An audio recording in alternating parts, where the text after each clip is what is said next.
sa simple na pasulyap-sulyap, nagpapapansin sa'yo.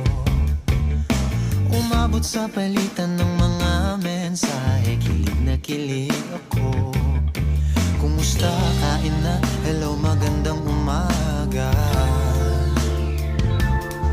Ingat ka, pahinga, huwag kang masyadong magpupuyat pa. Naramdaman ng puso na dahan-dahan akong nahuhulog sa'yo.